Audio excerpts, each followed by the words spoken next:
The Legend of Sleepy Hollow by Washington Irving, found among the papers of the late Diedrich Knickerbocker. A pleasing land of drowsy head it was, of dreams that wave before the half-shut eye, and of gay castles in the clouds that pass, forever flushing round a summer sky. Castle of Indolence.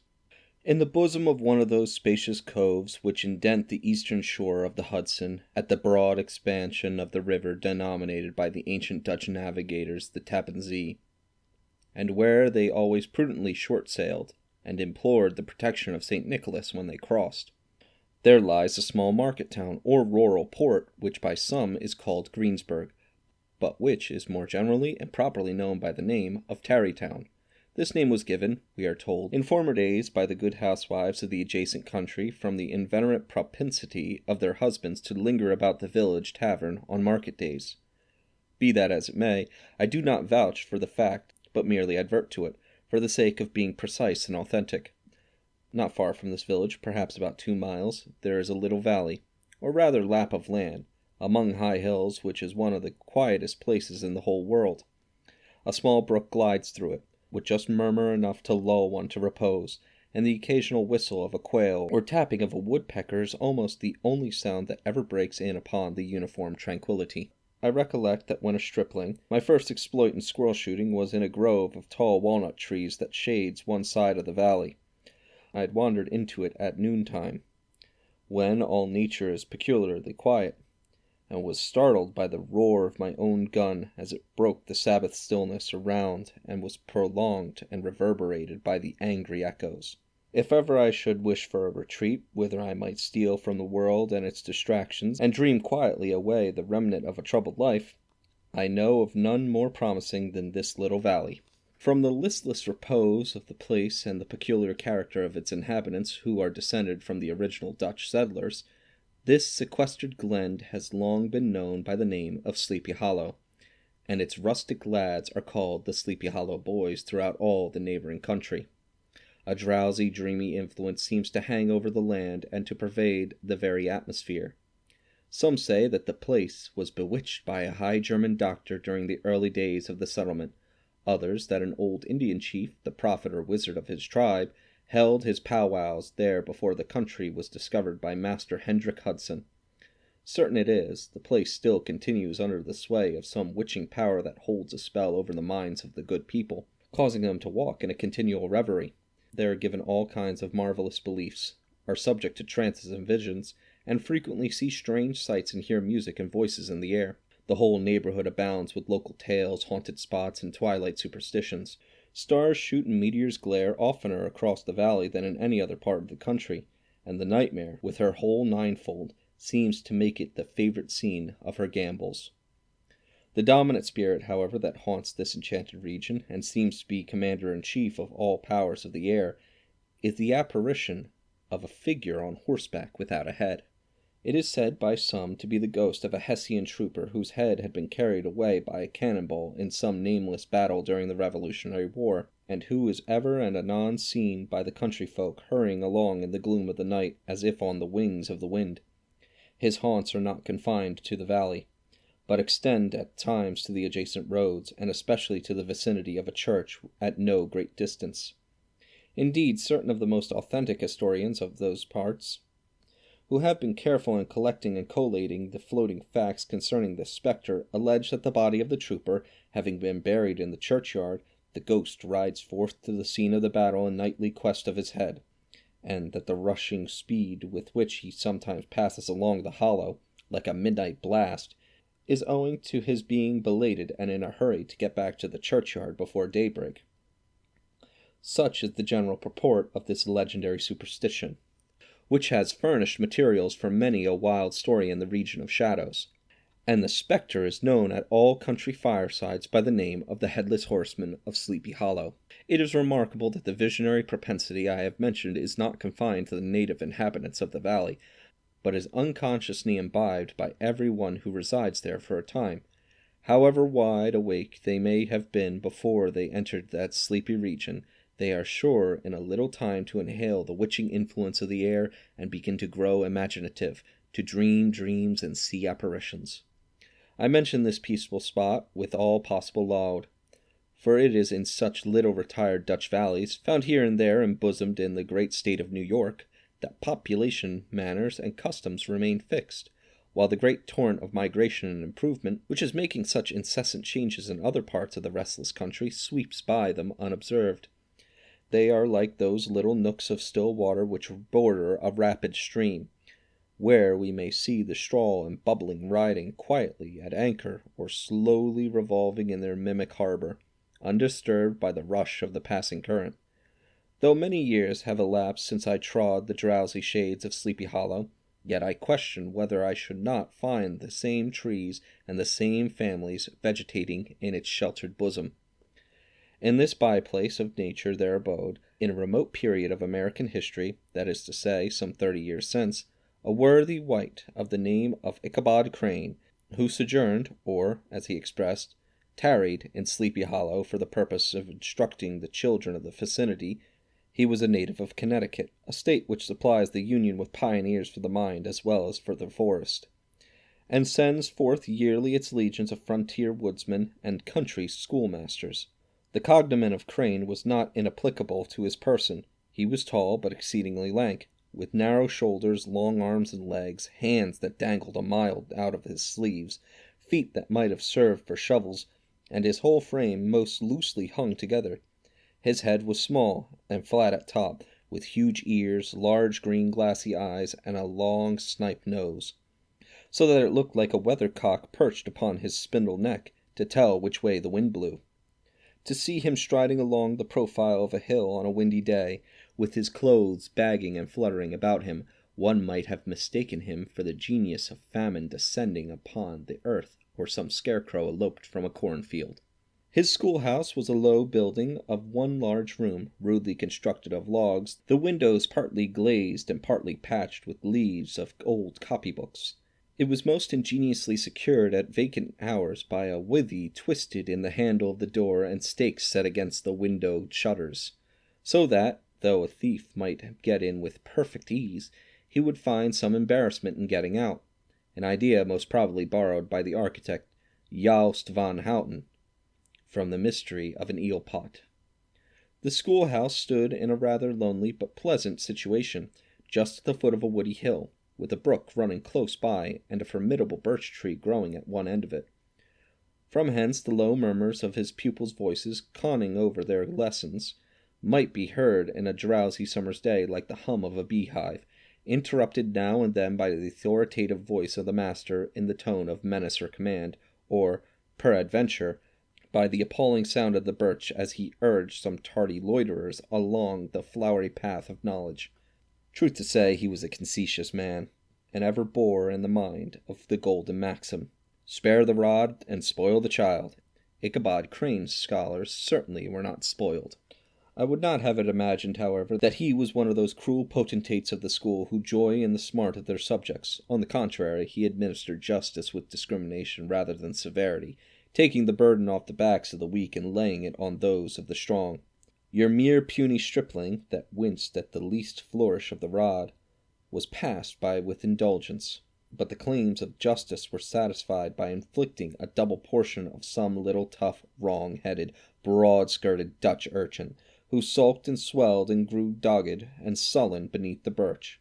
All this he called doing his duty by their parents, and he never inflicted a chastisement without following it by the assurance, so consolatory to the smarting urchin, that he would remember it and thank him for it the longest day he had to live. When school hours were over, he was even the companion and playmate of the larger boys, and on holiday afternoons would convoy some of the smaller ones home who happened to have pretty sisters or good housewives for mothers, noted for the comforts of the cupboard. Indeed, it behooved him to keep on good terms with his pupils. The revenue arising from his school was small, and he would have been scarcely sufficient to furnish him with daily bread, for he was a huge feeder, and, though lank, had the dilating powers of an anaconda. But to help out his maintenance he was, according to country custom in those parts, boarded and lodged at the houses of the farmers whose children he instructed. With these he lived successfully a week at a time, thus going the rounds of the neighborhood with all his worldly effects tied up in a cotton handkerchief. That all this might not be too erroneous on the purses of his rustic patrons, who are apt to consider the costs of schooling a grievous burden and schoolmasters as mere drones, he had various ways of rendering himself both useful and agreeable. He assisted the farmers occasionally in the lighter labors of their farms, helped to make hay, mended the fences, took the horses to water, drove the cows from pasture, and cut wood for the winter fire. He laid aside, too, all the dominant dignity and absolute sway with which he lorded it in his little empire, the school, and became wonderfully gentle and ingratiating. He found favor in the eyes of the mothers by petting the children, particularly the youngest, and like the lion bold, which whilom so magnanimously the lamb did hold, he would sit with a child on one knee and rock a cradle with his foot for whole hours together. In addition to his other vocations, he was the singing master of the neighborhood, and picked up many bright shillings by instructing the young folks in psalmody. It was a matter of no little vanity to him on Sundays to take his station in front of the church gallery with a band of chosen singers, where, in his own mind, he completely carried away the palm from the parson. Certain it is, his voice resounded far above all the rest of the congregation, and there are peculiar quavers still to be heard in that church, and which may have even been heard half a mile off, quite to the opposite side of the mill pond on a still Sunday morning, which are said to be legitimately descended from the nose of Ichabod Crane. Thus, by divers little makeshifts in that ingenious way which is commonly denominated by hook and by crook, the worthy pedagogue got on tolerably enough, and was thought, by all who understood nothing of the labor of head work, to have a wonderfully easy life of it. The schoolmaster is generally a man of some importance in the female circle of the rural neighborhood, being considered a kind of idle, gentlemanlike personage of vastly superior taste and accomplishments to the rough country swains, and, indeed, inferior in learning only to the parson. His appearance, therefore, is apt to occasion some little stir at the tea-table of a farmhouse, and the addition of a supernumerary dish of cakes or sweetmeats, or, peradventure, the parade of a silver teapot. Our man of letters, therefore, was peculiarly happy in the smiles of all the country damsels. How he would figure among them in the churchyard between services on Sundays, gathering grapes for them from the wild vines that overrun the surrounding trees, reciting for their amusement all the epitaphs on the tombstones, or sauntering, with the whole bevy of them, along the banks of the adjacent mill pond, while the more bashful country bumpkins hung sheepishly back, envying his superior elegance and address. For his half-itinerant life, also, he was a kind of travelling gazette, carrying the whole budget of local gossip from house to house, so that his appearance was always greeted with satisfaction. He was moreover esteemed by the women as a man of great erudition, for he had read several books quite through, and was a perfect master of Cotton Mather's History of New England Witchcraft, in which, by the way, he most firmly and potentially believed. He was, in fact, an odd mixture of small shrewdness and simple credulity. His appetite for the marvelous and his powers of digesting it were equally extraordinary, and both had been increased by his residence in this spellbound region. No tale was too gross or monstrous for his capacious swallow.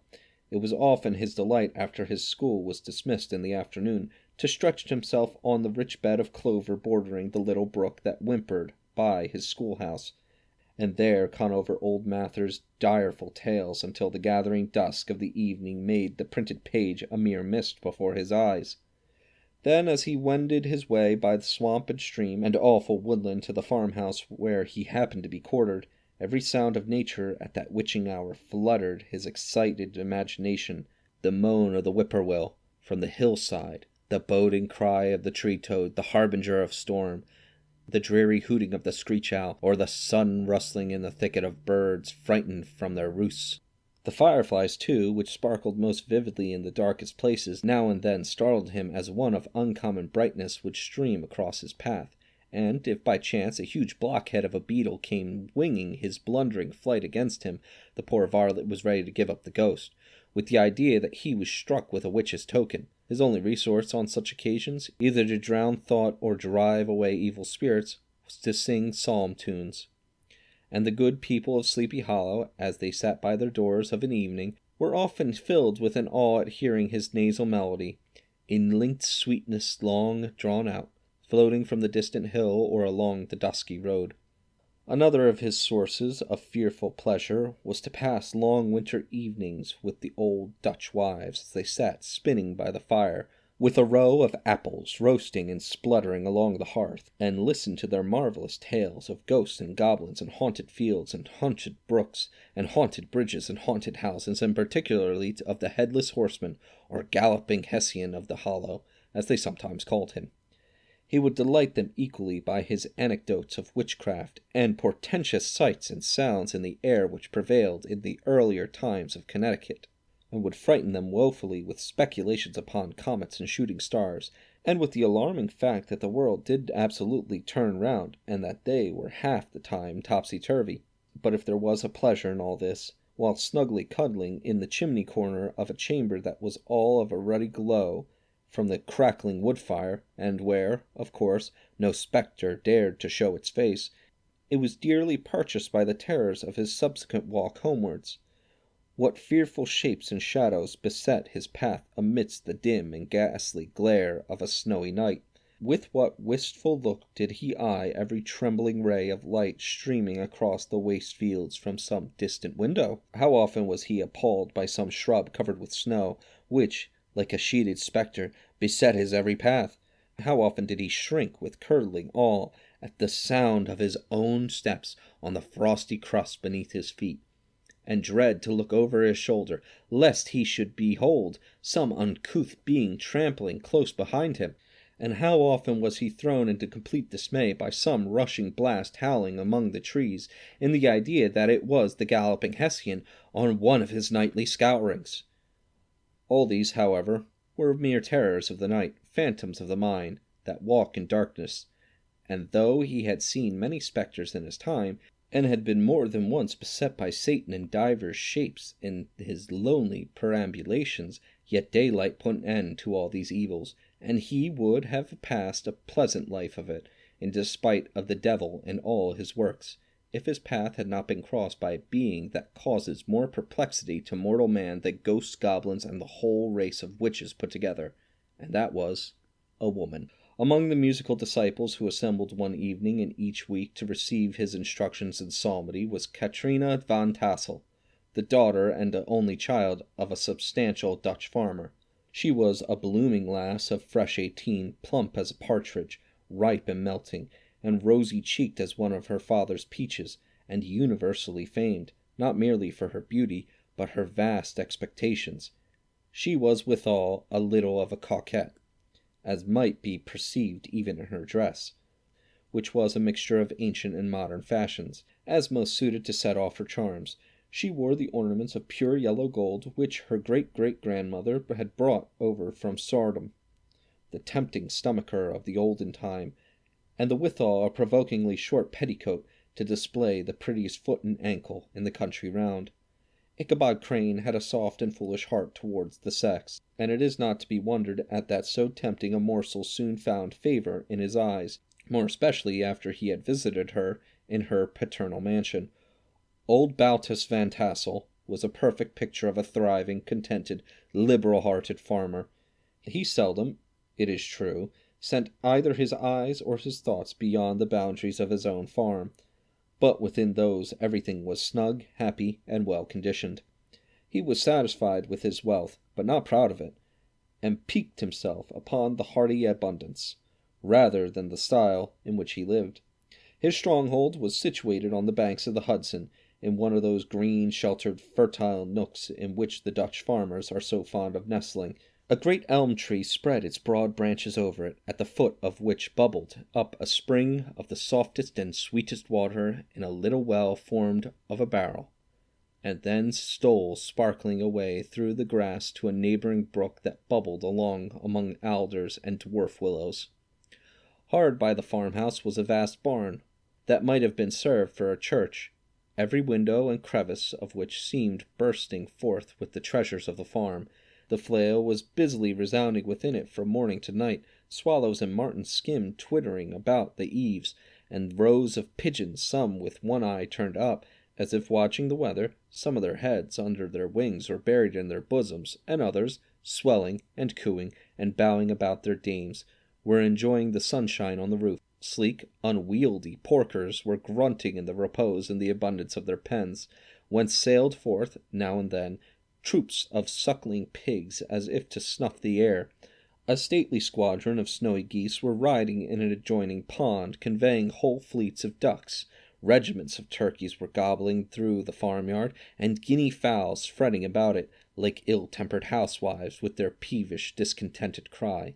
Before the barn door strutted the gallant cock, that pattern of a husband, a warrior, and a fine gentleman, clapped his burnished wings, and crowing in the pride and the gladness of his heart, sometimes tearing up the earth with his feet, and then generously calling his ever-hungry family of wives and children to enjoy the rich morsel which he had discovered. The pedagogue's mouth watered as he looked upon this sumptuous promise of a luxurious winter fare. In his devouring mind's eye he pictured to himself every roasting pig running about with a pudding in his belly and an apple in his mouth. The pigeons were snugly put to bed in a comfortable pie, and tucked in with a coverlid of crust. The geese were swimming in their own gravy, and the ducks pairing cosily in the dishes, like snug married couples, with a decent competency of onion sauce. In the porkers he saw carved out the future sleek side of bacon and juicy relishing ham. Not a turkey but he beheld daintily trussed up, with its gizzard under its wing, and, peradventure, a necklace of savoury sausages, and even bright Chanticleer himself lay sprawling on his back in a side dish, with uplifted claws, as if craving that quarter which his chivalrous spirit disdained to ask while living. As the encaptured Ichabod fancied all this, and as he rolled his great green eyes over the fat meadowlands, the rich fields of wheat, of rye, of buckwheat, and Indian corn, and the orchard burdened with ruddy fruit, which surrounded the warm tenement of Van Tassel, his heart yearned after the damsel who was to inherit these domains, and his imagination expanded with the idea how they might be readily turned into cash and the money invested in immense tracts of wild land and shingle palaces in the wilderness. His busy fancy already realized his hopes, and presented to him the blooming Caterina, with a whole family of children mounted on the top of a wagon loaded with household trumpery, with pots and kettles dangling beneath, and he beheld himself bestriding a pacing mare, with a colt at her heels, setting out for Kentucky, Tennessee, or Lord knows where. When he entered the house, the conquest of his heart was complete. It was one of those spacious farmhouses with high-ridged but lowly sloping roofs, built in the style handed down from the first Dutch settlers, the low projecting eaves forming a piazza along the front capable of being closed up in bad weather. Under this were hung flails, harness, various utensils of husbandry, and nets for fishing in the neighbouring river. Benches were built along the sides for summer use, and a great spinning wheel at one end and a churn at the other showed the various uses to which this important porch might be devoted. From this piazza the wandering Ichabod entered the hall, which formed the centre of the mansion and the place of usual residence. Here rows of resplendent pewter ranged on a long dresser dazzled his eyes. In one corner stood a huge bag of wool ready to be spun, in another a quantity of linsey woolsey just from the loom. Ears of Indian corn and strings of dried apples and peaches hung in gay festoons along the walls, mingled with the gaud of red peppers, and a door left ajar gave him a peep into the best parlour, where the claw-footed chairs and dark mahogany tables shone like mirrors. Andirons, with their accompanying shovel and tongs, glistened from their covent of asparagus tops. Mock oranges and conch shells decorated the mantelpiece. Strings of various coloured birds' eggs were suspended above it. A great ostrich egg was hung from the centre of the room, and a corner cupboard, knowingly left open, displayed immense treasures of old silver and well-maintained china. From the moment Ichabod laid his eyes upon these regions of delight, the peace of his mind was at an end, and his only study was how to gain the affections of the peerless daughter of Van Tassel. In this expertise, however, he had more real difficulties than generally fell to the lot of a knight-errant of yore. who seldom had anything but giants, enchanters, fairy dragons, and such like easily conquered adversaries to contend with, and had to make his way merely through the gates of iron and brass and walls of adamant to the castle keep, where the lady of his heart was confined. All of which was achieved as easily as a man would carve his way to the center of a Christmas pie, and then the lady gave him her hand as a matter of course. Ichabod, on the contrary, had to win his way to the heart of a country coquette, beset with a labyrinth of whims and caprices, which were forever presenting new difficulties and impediments, and he had to encounter a host of fearful adversaries of real flesh and blood, the numerous rustic admirers who beset every portal to her heart, keeping a watchful and angry eye upon each other, but ready to fly out in common cause against any new competitor. Among these, the most formidable was a burly, roaring, roistering blade of the name of Abraham, or, according to the Dutch abbreviation, Brom van Brunt, the hero of the country round, which rang with his feats of strength and hardihood. He was broad-shouldered and double-jointed, with short curly black hair and a bluff, but not unpleasant countenance, having a mingled air of fun and arrogance. From his Herculean frame and great powers of limb he had received the nickname of Brom Bones, by which he was universally known. He was famed for great knowledge and skill in horsemanship, being as dexterous on horseback as a Tartar. He was foremost at all races and cockfights, and, with the ascendancy which bodily strength acquires in rustic age, was the umpire in all disputes, setting his hat on one side and giving his decisions with an air and tone admitting of no gainsay or appeal. He was always ready for either a fight or a frolic, but had more mischief than ill will in his composition, and with all his forbearing roughness, there was a strong dash of waggish good humor at bottom. He had 3 or 4 boon companions who regarded him as their model, and at the head of whom he scoured the country, attending every scene of feud or merriment for miles around. In cold weather he was distinguished by a fur cap surmounted with a flaunting fox's tail, and when the folks at a country gathering descried this well-known crest at a distance, whisking about among a squad of hard riders, they always stood by for a squall. Sometimes his crew would be heard dashing along past the farmhouses at midnight with whoop and halloo like a troop of Don Cossacks, and the old dames, startled out of their sleep, would listen for a moment till the hurry-scurry had clattered by, and then exclaim, "Eh, there goes Brom Bones and his gang!" The neighbors looked upon him with a mixture of awe, admiration, and goodwill, and when any madcap prank or rustic brawl occurred in the vicinity, always shook their heads and warranted Brom Bones was at the bottom of it. The Rantipole hero had for some time singled out the blooming Katrina for the object of his uncouth gallantries, and, though his amorous toyings were something like the gentle caresses and endearments of a bear, yet it was whispered that she did not altogether discourage his hopes.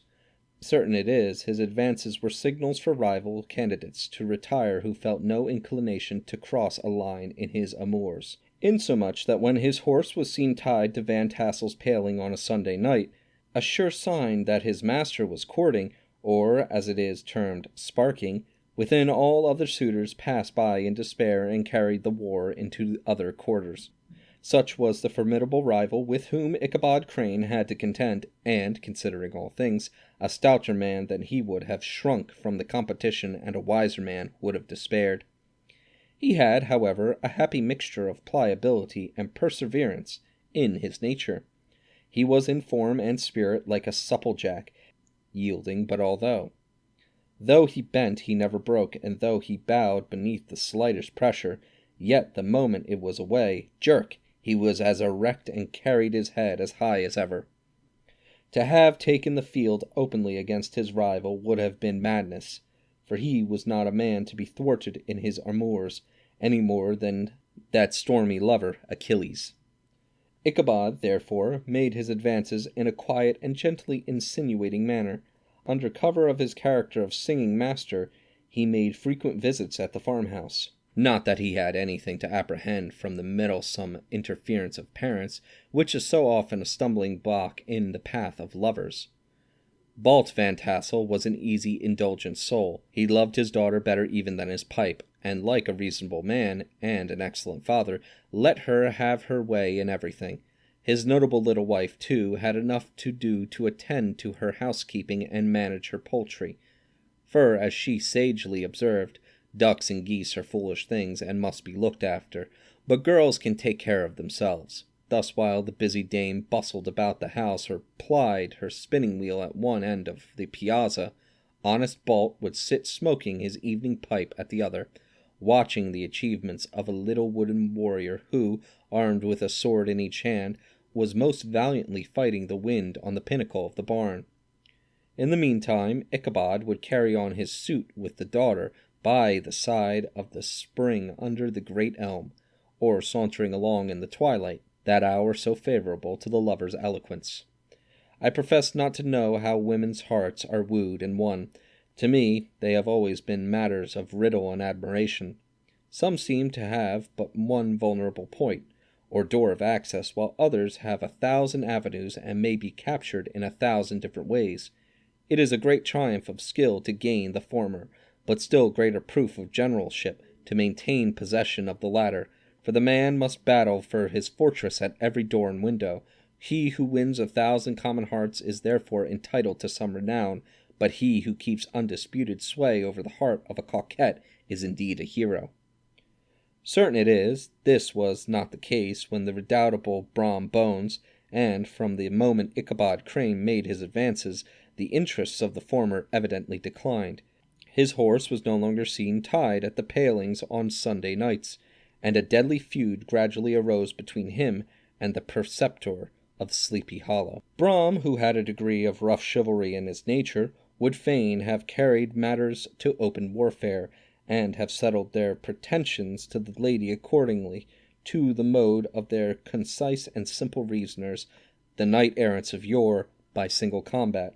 But Ichabod was too conscious of the superior might of his adversary to enter the lists against him. He had overheard a boast of Bones that he would double the schoolmaster up and lay him on a shelf of his own schoolhouse, and he was too wary to give him an opportunity. There was something extremely provoking in this obstinately pacific system. It left Brom no alternative but to draw upon the funds of rustic wagery in his disposition, and to play off boorish practical jokes upon his rival. Ichabod became the object of whimsical persecution to Bones and his gang of rough riders.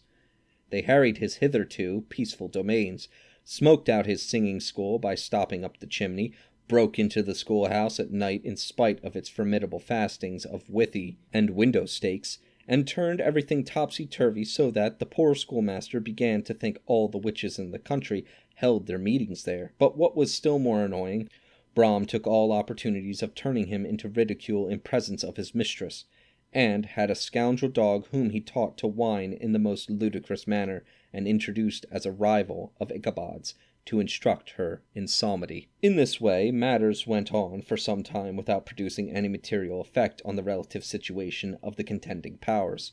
On a fine autumnal afternoon, Ichabod, in a pensive mood, sat enthroned on the lofty stool whence he usually watched all the concerns of his little literary realm. In his hand he swayed a ferule. That sceptre of despotic power, the birch of justice, reposed on 3 nails behind the throne, a constant terror to evildoers, while on the desk before him might be seen sundry contraband articles and prohibited weapons detected upon the persons of idle urchins, such as half-munched apples, pop-guns, whirligigs, fly-cages, and whole legions of rampant little paper gamecocks. Apparently there had been some appalling act of justice recently inflicted, for his scholars were all busily intent upon their books or slyly whispering behind them, with one eye kept upon the master, and a kind of buzzing stillness reigned throughout the schoolroom. It was suddenly interrupted by the appearance of a negro in tow-cloth jacket and trousers, a round-crowned fragment of a hat like the cap of Mercury, and mounted on the back of a ragged, wild, half-broken colt, which he managed with a rope by way of halter. He came clattering up to the school door with an invitation to Ichabod to attend a merry-making or quilting frolic to be held that evening at Mynheer Van Tassel's. and having delivered his message with that air of importance and effort at fine language which a negro is apt to display on petty embassies of the kind, he dashed over the brook, and was seen scampering away up the hollow, full of the importance and hurry of his mission. All was now bustle and hubbub in the late quiet schoolroom. The scholars were hurried through their lessons without stopping at trifles. Those who were nimble skipped over half with impunity, and those who were tardy had a smart application now and then in the rear to quicken their speed or help them over a tall word. Books were flung aside without being put away on the shelves. Inkstands were overturned, benches thrown down, and the whole school was turned loose an hour before the usual time, bursting forth like a legion of young imps, yelping and racketing about the green in joy at their early emancipation. The gallant Ichabod now spent at least an extra half-hour at his toilet, brushing and furbishing up his best, and indeed only suit of rusty black, and arranging his looks by a bit of broken looking-glass that hung up in the schoolhouse, that he might make his appearance before his mistress in the true style of a cavalier. He borrowed a horse from the farmer with whom he was domiciliated, a choleric old Dutchman of the name of Hans van Ripper, and thus gallantly mounted, issued forth like a knight-errant in quest of adventures. But it is meet I should, in the true spirit of romantic story, give some account of the looks and equipments of my hero and his steed. The animal he bestrode was a broken-down plough-horse that had outlived almost everything but his viciousness. He was gaunt and shagged, with a ewe neck and a head like a hammer. His rusty mane and tail were tangled and knotted with burrs. One eye had lost its pupil and was glaring and spectral, but the other had the gleam of a genuine devil in it. Still, he must have had fire and metal in his day, if we may judge from the name he bore of Gunpowder. He had, in fact, been a favourite steed of his master's, the choleric Van Ripper, who was a furious rider, and had infused, very probably, some of his own spirit into the animal, for, old and broken down as he looked, there was more of the lurking devil in him than in any young filly in the country. Ichabod was a suitable figure for such a steed. He rode with short stirrups, which brought his knees nearly up to the pommel of the saddle. His sharp elbows stuck out like grasshoppers. He carried his whip perpendicularly in his hand like a sceptre, and as his horse jogged on, the motion of his arms was not unlike the flapping of a pair of wings. A small wool hat rested on the top of his nose, for his scanty strip of forehead might be called, and the skirts of his black coat flirted out almost to his horse's tail. Such was the appearance of Ichabod and his steed as they shambled out of the gate of Hans van Ripper, and it was altogether such an apparition as is seldom to be met with in broad daylight. It was, as I have said, a fine autumnal day. The sky was clear and serene. The nature wore that rich and golden livery which we always associate with the idea of abundance. The forests had put on their sober brown and yellow, while some trees of the tenderer kind had been nipped by the frosts into brilliant dyes of orange, purple, and scarlet. Streaming files of wild ducks began to make their appearance high in the air. The bark of the squirrel might be heard from the groves of beech and hickory nuts, and the pensive whistle of the quail at intervals from the neighboring stubble farm. The small birds were taking their farewell banquets. In the fullness of their revelry they fluttered, chirping and frolicking, from bush to bush and tree to tree, capricious from the very profusion and variety around them. There was the honest cock-robin, the favourite game of stripling sportsmen, with its loud querulous note, and the twittering blackbirds flying in sable clouds, and the golden-winged woodpecker, with his crimson crest, his broad black gorget, and splendid plumage, and the cedar-bird, with its red-tipped wings and yellow-tipped tail, and its little montero cap of feathers, and the blue-jay, that noisy coxcomb, in his gay light-blue coat and white underclothes, screaming and chattering, bobbing and nodding and bowing, and pretending to be on good terms with every songster of the grove.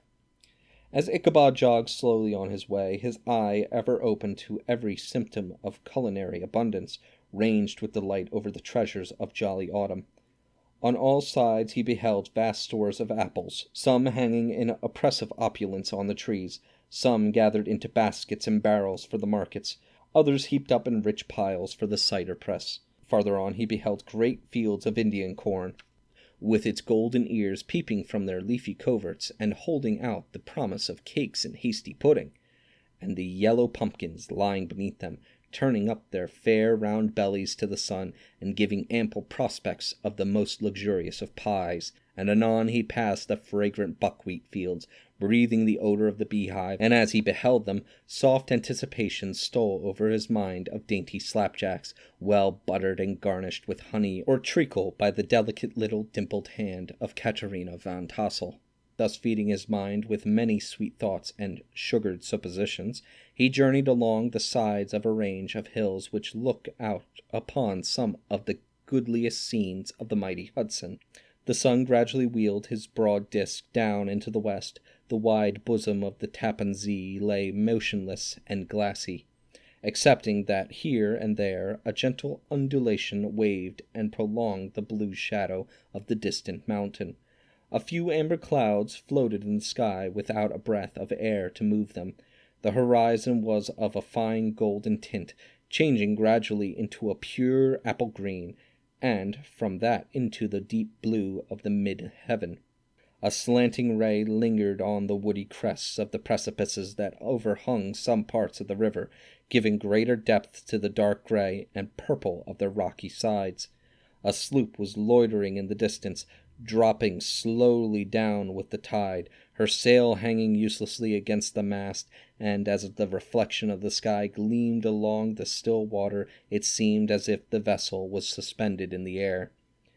It was toward evening that Ichabod arrived at the castle of Herr Van Tassel, which he found thronged with the pride and flower of the adjacent country, old farmers, a spare leathern-faced race, in homespun coats and breeches, blue stockings, huge shoes, and magnificent pewter buckles, their brisk, withered little dames in close-crimped caps, long-waisted short gowns, homespun petticoats, with scissors and pin-cushions and gay calico pockets hanging on the outside. Buxom lasses, almost as antiquated as their mothers, excepting where a straw hat, a fine ribbon, or perhaps a white frock gave symptoms of city innovation. The sons in short square-skirted coats, with rows of stupendous brass buttons, and their hair generally quelled in the fashion of the times, especially if they could procure an eel skin for the purpose, it being esteemed throughout the country as a potent nourisher and strengthener of the hair. Brom Bones, however, was the hero of the scene, having come to the gathering on his favorite steed, Daredevil, a creature like himself, full of mettle and mischief, and which no one but himself could manage. He was, in fact, noted for preferring vicious animals, given to all kinds of tricks which kept the rider in constant risk of his neck, for he held a tractable, well-broken horse as unworthy of a lad of spirit. Fain would I pause to dwell upon the world of charms that burst upon the enraptured gaze of my hero as he entered the state parlor of Van Tassel's mansion. Not those of the bevy of buxom lasses was their luxurious display of red and white, but the ample charms of a genuine Dutch country tea-table in the sumptuous time of autumn. Such heaped-up platters of cake of various and almost indescribable kinds, known only to experienced Dutch housewives. There was the doughy doughnut, the tenderer olykoek, and the crisp and crumbling cruller, sweet cakes and short cakes, ginger cakes and honey cakes, and the whole family of cakes. And then there were apple pies, and peach pies, and pumpkin pies, besides slices of ham and smoked beef, and moreover delectable dishes of preserved plums and peaches and pears and quinces, not to mention broiled shad and roasted chickens, together with bowls of milk and cream, all mingled higgledy-piggledy, pretty much as I have enumerated them, with the motherly teapot sending up its clouds of vapor from the midst. Heaven bless the mark! I want breath and time to discuss this banquet as it deserves, and am too eager to get on with my story. Happily, Ichabod Crane was not so great a hurry as his historian, but did ample justice to every dainty. He was a kind and thankful creature, whose heart dilated in proportion as his skin was filled with good cheer, and whose spirits rose while eating as some men's do with drink. He could not help, too, rolling his large eyes round him as he ate, and chuckling with the possibility that he might one day be lord of all this scene of almost unimaginable luxury and splendor. Then he thought how soon he'd turn his back upon the old schoolhouse, snap his fingers in the face of Hans Van Ripper and every other niggardly patron, and kick any itinerant pedagogue out of the doors that should dare call him comrade. Old Baltus Van Tassel moved about among his guests with a face dilated with content and good humor, round and jolly as the harvest moon. His hospitable attentions were brief, but expressive, being confined to a shake of the hand, a slap on the shoulder, a loud laugh, and a pressing invitation to fall to and help themselves. And now the sound of the music from the common room, or hall, summoned to the dance. The musician was an old gray-headed negro, who had been the itinerant orchestra of the neighborhood for more than half a century. His instrument was as old and battered as himself. The greater part of the time he scraped on 2 or 3 strings, accompanying every movement of the bow with a motion of the head, bowing almost to the ground and stamping his foot whenever a fresh couple were to start. Ichabod prided himself upon his dancing as much as upon his vocal powers. Not a limb, not a fibre about him was idle, and to have seen his loosely hung frame in full motion and clattering about the room, you would have thought St. Vitus himself, that blessed patron of the dance, was figuring before you in person. He was the admiration of all the negroes who, having gathered, of all ages and sizes, from the farm and the neighborhood, stood forming a pyramid of shiny black faces at every door and window, gazing with delight at the scene, rolling their white eyeballs, and showing grinning rows of ivory from ear to ear. How could the flogger of urchins be otherwise than animated and joyous? The lady of his heart was his partner in the dance, and smiling graciously in reply to all his amorous oglings, while Brom Bones, sorely smitten with love and jealousy, sat brooding by himself in one corner. When the dance was at an end, Ichabod was attracted to a knot of the sager folks, who, with old Van Tassel, sat smoking at one end of the piazza, gossiping over former times and drawing out long stories about the war. This neighborhood, at the time of which I am speaking, was one of those highly favored places which abound with chronicle and great men. The British and American line had run near it during the war. It had, therefore, been the scene of marauding, and infested with refugees, cowboys, and all kinds of border chivalry. Just sufficient time had elapsed to enable each storyteller to dress up his tale with a little becoming fiction, and in the indistinctiveness of his recollection to make himself the hero of every exploit.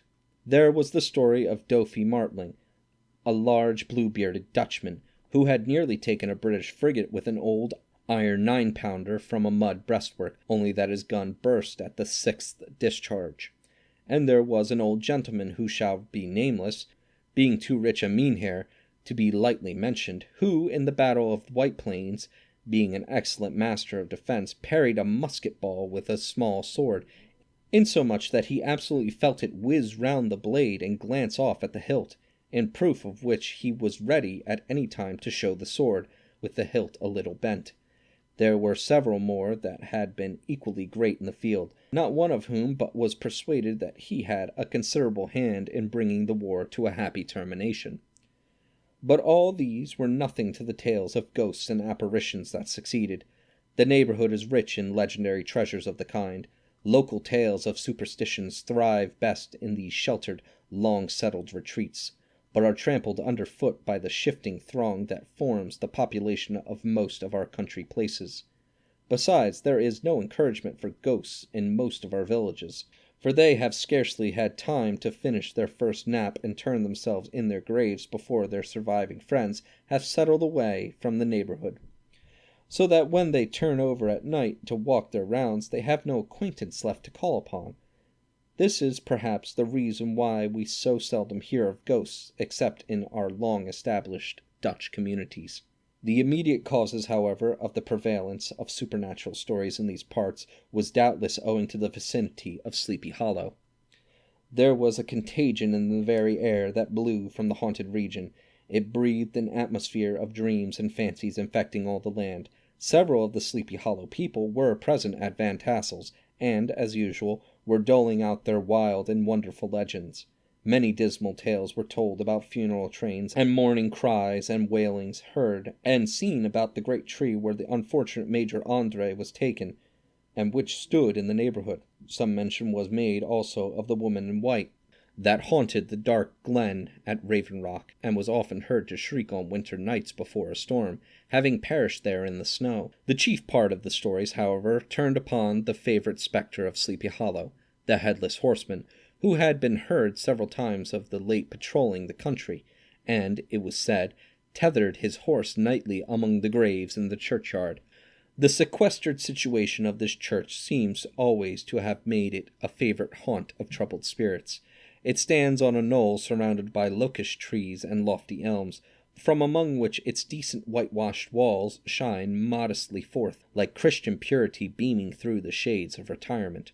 A gentle slope descends from it to a silver sheet of water bordered by high trees, between which peeps may be caught at the blue hills of the Hudson. To look upon its grassy-grown yard, where the sunbeams seem to sleep so quietly, one would think that there at least the dead might rest in peace. On one side of the church extends a wide woody dell, along which raves a large brook among broken rocks and trunks of fallen trees. Over a deep black part of the stream, not far from the church, was formerly thrown a wooden bridge. The road that led to it and the bridge itself were thickly shaded by overhanging trees, which cast a gloom about it even in the daytime, but occasioned a fearful darkness at night. Such was one of the favourite haunts of the Headless Horseman, and the place where he was most frequently encountered. The tale was told by old Brower, a most heretical disbeliever in ghosts, how he met the horseman returning from his foray into Sleepy Hollow, and was obliged to get up behind him, how they galloped over bush and brake, over hill and swamp, until they reached the bridge, when the horseman suddenly turned into a skeleton, threw old Bower into the brook, and sprang away over the tree-tops with a clap of thunder. This story was immediately matched by a thrice marvellous adventure of Brom Bones, who made light of the galloping Hessian as an arrant jockey. He affirmed that on returning one night from the neighbouring village of Sing Sing, he had been overtaken by this midnight trooper, that he had offered to race with him for a bowl of punch, and should have won it too, for Daredevil beat the goblin horse all hollow. But just as they came to the church bridge, the Hessian bolted and vanished in a flash of fire. All these tales, told in that drowsy undertone with which men talk in the dark, the countenances of the listeners only now and then receiving a casual gleam from the glare of a pipe, sank deep in the mind of Ichabod. He repaid them in kind with large extractions from his invaluable author, Cotton Mather, and added many marvellous events that had taken place in the native state of Connecticut, and fearful sights which he had seen in his nightly walks about Sleepy Hollow. The revel now gradually broke up. The old farmers gathered together their families in their wagons, and were heard for some time rattling along the hollow roads and over the distant hills, some of the damsels mounted on pillions behind their favourite swains, and their light-hearted laughter, mingling with the clatter of hoofs, echoed along the silent woodlands, sounding fainter and fainter until they gradually died away, and the late scene of noise and frolic was all silent and deserted. Ichabod only lingered behind, according to the custom of country lovers, to have a tete-a-tete with the heiress, fully convinced that he was now on the high road to success.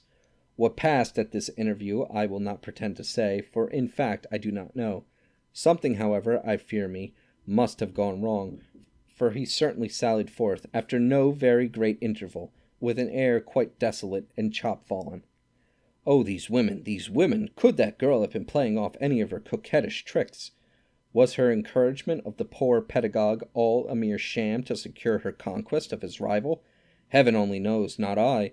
Let it suffice to say, Ichabod stole forth with the air of one who had been sacking a hen-roost, rather than a fair lady's heart, without looking right or left to notice the scene of rural wealth on which he had so often gloated. He went straight to the stable, and with several hearty cuffs and kicks, roused his steed most uncourteously from the comfortable quarters in which he was soundly sleeping, dreaming of mountains of corn and oats, and whole valleys of timothy and clover. It was the very witching time of night that Ichabod, heavy-hearted and crestfallen, pursued his travels homeward along the sides of the lofty hills which rise above Tarrytown, and which he had traversed so cheerily in the afternoon. The hour was as dismal as himself. Far below him the Tappan Zee spread its dusky and indistinct waste of waters, with here and there the tall mast of a sloop riding quietly at anchor under the land. In the dead hush of midnight he could even hear the barking of the watchdog from the opposite shore of the Hudson, but it was so vague and so faint as only to give an idea of the distance from this faithful companion of man. Now and then, too, the long-drawn crowing of a cock, accidentally awakened, would sound far, far off, from some farmhouse away among the hills. But it was like a dreaming sound in his ear. No signs of life occurred near him, but occasionally the melancholy chirp of a cricket, or perhaps the guttural twang of a bullfrog from a neighboring marsh, as if sleeping uncomfortably and turning suddenly in his bed.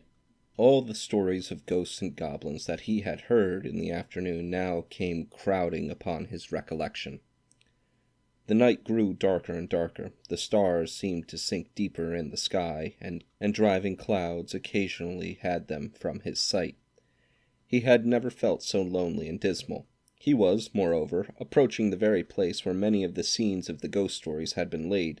In the center of the road stood an enormous tulip tree, which towered like a giant above all the other trees of the neighborhood, and formed a kind of landmark. Its limbs were gnarled and fantastic, large enough to form trunks for ordinary trees, twisting down almost to the earth and rising again into the air. It was connected with the tragical story of the unfortunate Andre, who had been taken prisoner hard by, and was universally known by the name of Major Andre's tree. The common people regarded it with a mixture of respect and superstition, partly out of sympathy for the fate of its ill-starred namesake, and partly from the tales of strange sights and doleful lamentations told concerning it. As Ichabod approached this fearful tree, he began to whistle. He thought his whistle was answered. It was but a blast sweeping sharply through the dry branches. As he approached a little nearer, he thought he saw something white hanging in the midst of the tree. He paused and ceased whistling, but on looking more narrowly, perceived that it was a place where the tree had been scathed by lightning and the white wood laid bare. Suddenly he heard a groan. His teeth chattered and his knees smote against the saddle. It was but the rubbing of one huge bough upon another as they were swayed about by the breeze. He passed the tree in safety, but new perils lay before him. About 200 yards from the tree, a small brook crossed the road and ran into a marshy and thickly wooded glen known by the name of Wiley's Swamp. A few rough logs, laid side by side, served for a bridge over this stream. On that side of the road where the brook entered the wood, a group of oaks and chestnuts, matted thick with wild grapevines, threw a cavernous gloom over it. To pass this bridge was the severest trial. It was at this identical spot that the unfortunate Andre was captured, and under the covert of those chestnuts and vines were the sturdy yeomen concealed who surprised him. This has ever since been considered a haunted stream, and fearful are the feelings of the schoolboy who has to pass it alone after dark. As he approached the stream, his heart began to thump. He summoned up, however, all his resolution, gave his horse half a score of kicks in the ribs, and attempted to dash briskly across the bridge. But instead of starting forward, the perverse old animal made a lateral movement, and ran broadside against the fence. Ichabod, whose fears increased with the delay, jerked the reins on the other side, and kicked lustily with the contrary foot. It was all in vain. His steed started, it is true, but it was only to plunge to the opposite side of the road into a thicket of brambles and alder bushes.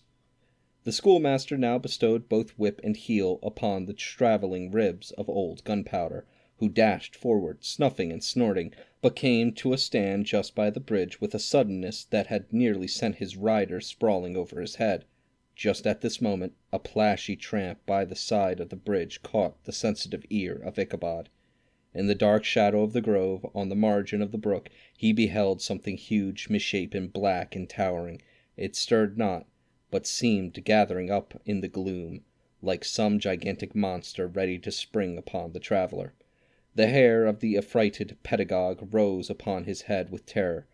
What was to be done? To turn and fly was now too late. And besides, what chance was there of escaping ghost or goblin, if such it was, which could ride upon the wings of the wind? Summoning up, therefore, a show of courage, he demanded in stammering accents, "Who are you?" He received no reply. He repeated his demand in a still more agitated voice. Still there was no answer. Once more he cudgelled the sides of the inflexible gunpowder, and, shutting his eyes, broke forth with involuntary fervour into a psalm tune. Just then the shadowy object of alarm put itself in motion, and with a scramble and a bound stood at once in the middle of the road. Though the night was dark and dismal, yet the form of the unknown might now in some degree be ascertained. He appeared to be a horseman of large dimensions, and mounted on a black horse of powerful frame. He made no offer of molestation or sociability, but kept aloof on one side of the road, jogging along on the blind side of old Gunpowder, who had now got over his fright and waywardness. Ichabod, who had no relish for this strange midnight companion, and bethought himself of the adventure of Brom Bones and the galloping Hessian, now quickened his steed in hopes of leaving him behind. The stranger, however, quickened his horse to an equal pace. Ichabod pulled up and fell into a walk, thinking to lag behind. The other did the same.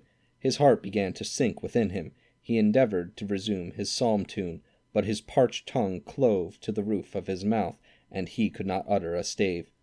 There was something in the moody and dogged silence of this pertinacious companion that was mysterious and appalling. It was soon fearfully accounted for. On mounting a rising ground, which brought the figure of his fellow traveller in relief against the sky, gigantic in height and muffled in a cloak, Ichabod was horror-struck on perceiving that he was headless. But his horror was still more increased on observing that the head, which should have rested on his shoulders, was carried before him on the pommel of the saddle. His terror rose to desperation. He rained a shower of kicks and blows upon Gunpowder, hoping by a sudden movement to give his companion the slip, but the spectre started full jump with him. Away when they dashed, through thick and thin, stones flying and sparks flashing at every bound. Ichabod's flimsy garments fluttered in the air as he stretched his long lanky body away over his horse's head in the eagerness of his flight. They had now reached the road which turns off to Sleepy Hollow, but Gunpowder, who seemed possessed with a demon, instead of keeping up it, made an opposite turn and plunged headlong downhill to the left. This road leads through a sandy hollow, shaded by trees, for about a quarter of a mile, where it crosses the bridge famous in the goblin story, and just beyond swells the green knoll on which stands the whitewashed church. As yet the panic of the steed had given his unskilful rider an apparent advantage in the chase, but just as he had got halfway through the hollow, the girths of the saddle gave way, and he felt it slipping from under him.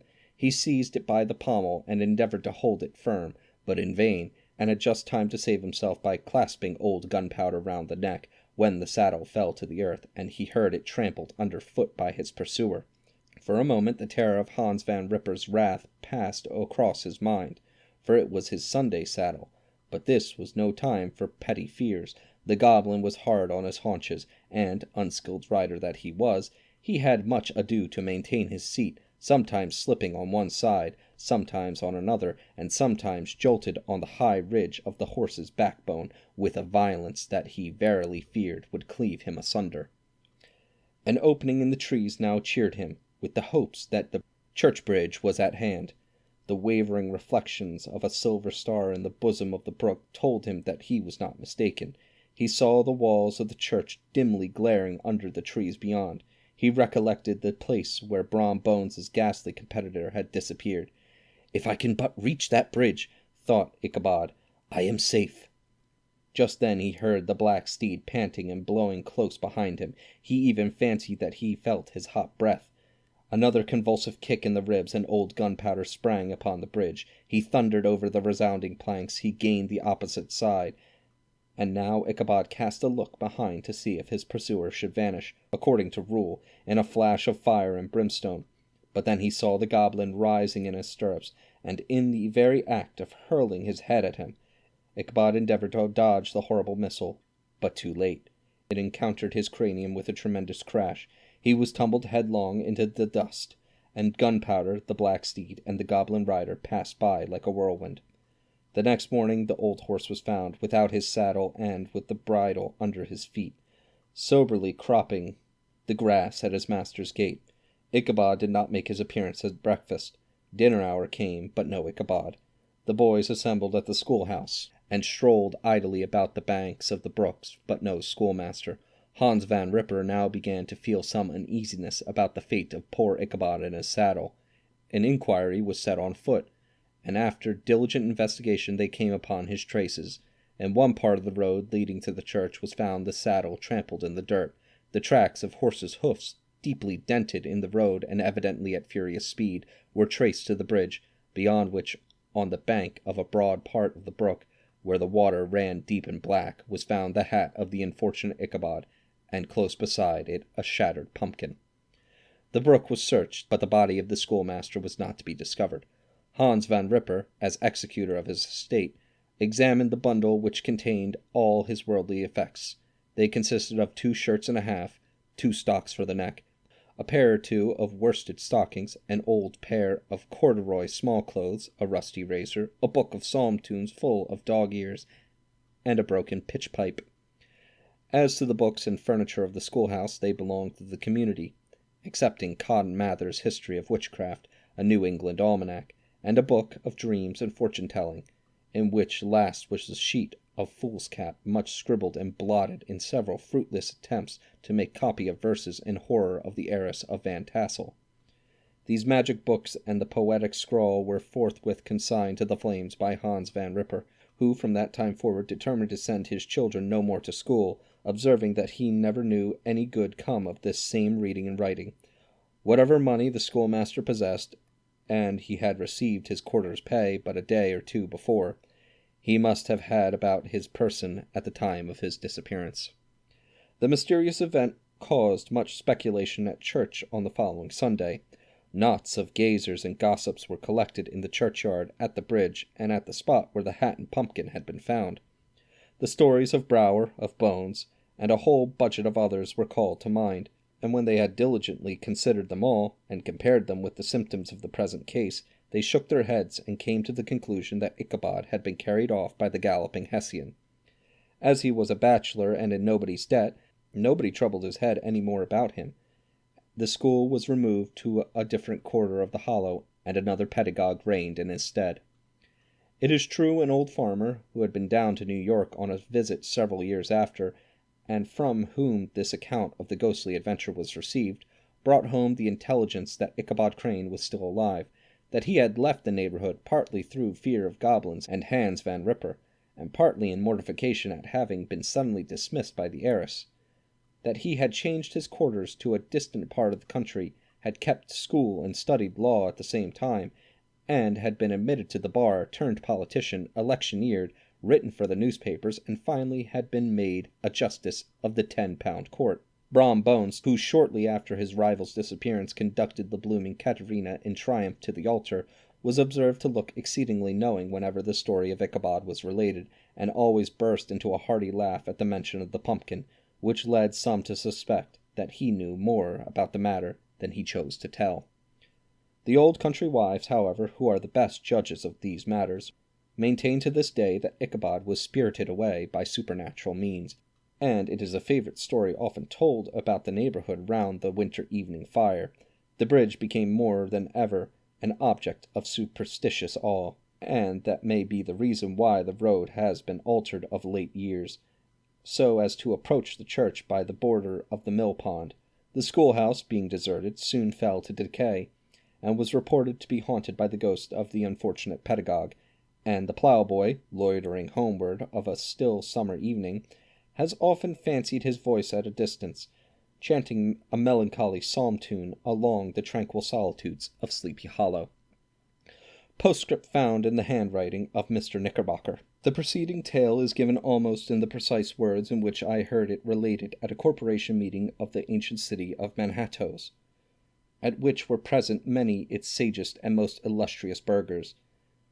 The narrator was a pleasant, shabby, gentlemanly old fellow in pepper and salt clothes, with a sadly humorous face, and one whom I strongly suspected of being poor. He made such efforts to be entertaining. When his story was concluded, there was much laughter and approbation, particularly from 2 or 3 deputy aldermen, who had been asleep the greater part of the time. There was, however, one tall, dry-looking old gentleman, with beetling eyebrows, who maintained a grave and rather severe face throughout, now and then folding his arms, inclining his head, and looking down upon the floor, as if turning a doubt over in his mind. He was one of your wary men, who never laugh but upon good grounds, when they have reason and the law on their side.